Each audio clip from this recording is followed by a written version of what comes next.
A Labour-run council in London has announced it will only do business with pro-LGBT businesses. The council will be wasting huge resources on background checks of companies it works with to make sure it prioritises trans issues. Joining me in the studio is historian Rafe Heydel-Mankoo. But first, let's speak to Reform UK London Mayoral candidate, Mr. Howard Cox. Howard, very good evening to you. Happy New Year. Yeah, Mike, good to see you. Your voice, mate, you're struggling away there. It's incredibly good for you to do this. Well, listen, I've had this now for a couple of weeks. You can't seem to get rid of it, so I figured I might as well come back to work. But listen, what on earth is going on in Camden? What's happening to them? Well, I was asked by the Telegraph to make a comment on it because of my position as standing for London Mayor for the Reform UK party.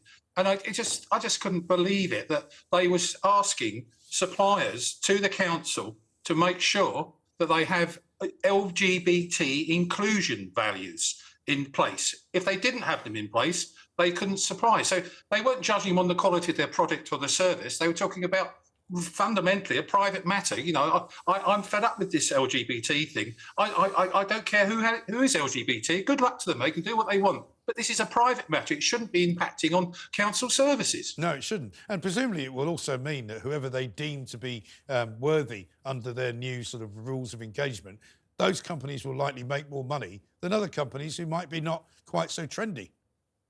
It seems that way. Obviously, there's got to be a preference to that direction. But it's not fair. Someone's supplying a very good product and maybe for a lower price, as you alluded to there, those sorts of things are going to be excluded. What's that all about? Yeah. Well, this is ridiculous, isn't it, Rafe? I mean, this is the latest incarnation, I suppose, of wokery gone mad. But the trouble is the public sector and those people who have an awful lot of money to spend on various businesses around the city and around the country, they do hold an awful lot of power. Yes, but they're using taxpayers' money to do this. Yeah. If they were a private body or a private organisation, they have every right to decide what values they want to support. But, you know, I think it's quite clear that given the demographics of Camden, most taxpayers who are funding all of this don't agree with the policies of Camden Council. Even if, in fact, a majority of the councillors of Camden Council are actually left-wing, woke, white British, which does not reflect the demographics of the electorate there. But this really is sinister stuff. You know, this is your sort of an Orwellian enforcement of ideology, straight from, you know, the Chinese or Soviet playbook. Right. I mean, it's taking us one step forward to a sort of Chinese-style social credit system where people and companies are penalised and denied access to things like loans or contracts or mortgages, even getting petrol from the petrol station if they don't comply with the state-ordered diktats, in this case by the council. And you're judged on what you believe in or what you actually think about or even what your sexuality is. I mean, Howard, I presume it wouldn't surprise you to know that Camden will not be the only place doing this, and it may well be seeping out into other areas of London. And you probably wouldn't also be surprised to find out, if you know the answer to this, that Sadiq Khan may well be behind it. Well, I'm actually asking that question. I've actually written a letter to his office to ask a question: does he back this? It'd be interesting whether he responds to that. I didn't do it under FOI, or Freedom of Information, but I've just sent a straightforward letter. I said, look, this can't be right because it's discriminating against private business and basically the market. What's going on with this? Everything about supplying a product or a service should be based on the quality and the cost. It's as simple as that. It's nothing to do with whether they're employing LGBT people.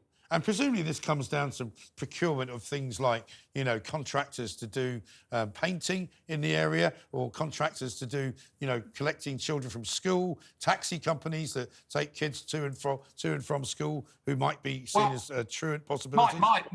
Mike, as I understand it, it's actually anyone that's supplying anything to the council. It's as simple as that. And as you say, it's a service or a product. It could be any of those things. Yeah.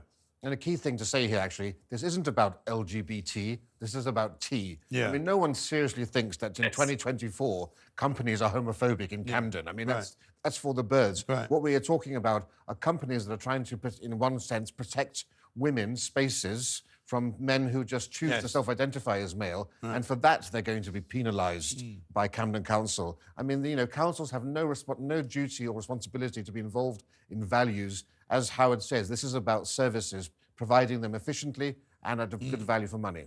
And Howard, are these decisions being made by councillors, or are they being made by people employed in the council, i.e. sort of effectively civil servants?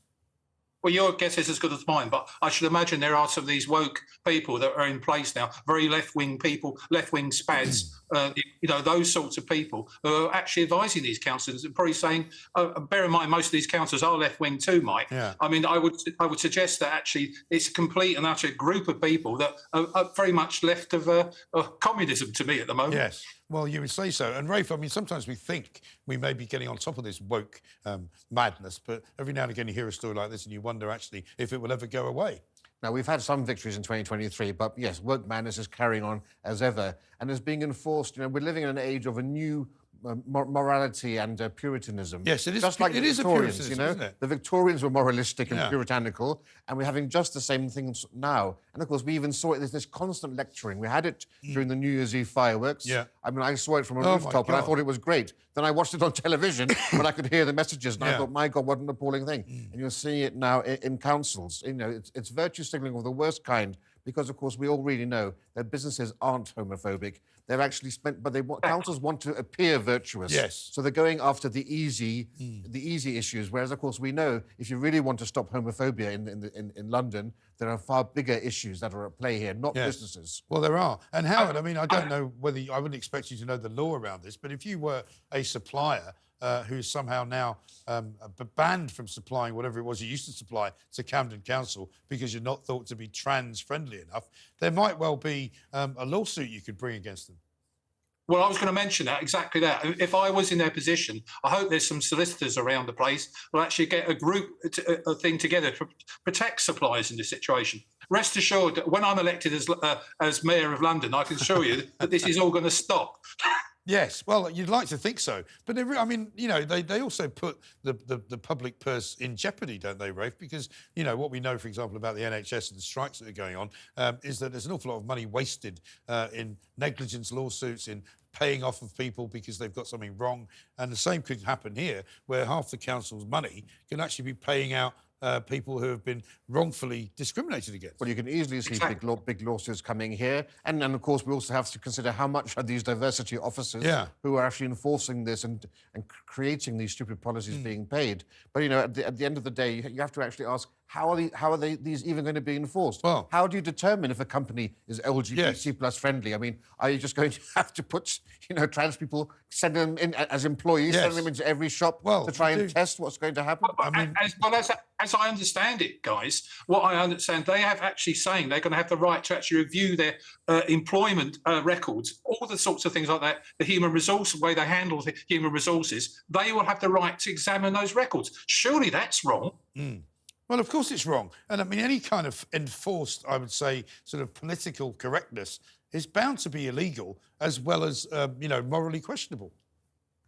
Isn't it? Well, as I say, we need to get some lawyers on this. I'm going to look into this in more detail. I'm working with the Telegraph on a follow-up story on this. And so, to cut a long story short, watch this space. Yeah. Well, but the thing is, of course, we know in society today, actually, if you're white, male, straight, and fully abled, you're actually at the bottom of the pile when it comes to hiring policies, because, of course, everyone's now so keen to show their work credentials that they have to meet quotas. So I think, you know, this whole thing is just a complete nonsense. It really is. And I wonder whether the rest of the Labour Party will pick up on it as well. You know, the new friendly sort of, you know, supposedly normal Keir Starmer trying to make out that he's a safe pair of hands. You know, this is not going to help him, is it?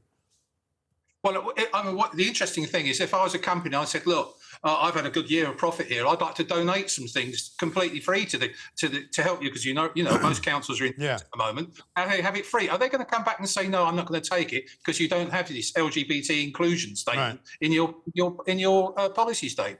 And it brings you back to that Stonewall kind of register, doesn't it? Where some companies are now given a Stonewall kind of, you know, top 20 recommendation, which means that they can win all sorts of awards and they can win all kinds of public money. Well, one of the very few good things that came out of this recent Tory government is the fact that the departments have been distancing themselves from Stonewall. And, you know, the government actually used to pay money towards Stonewall.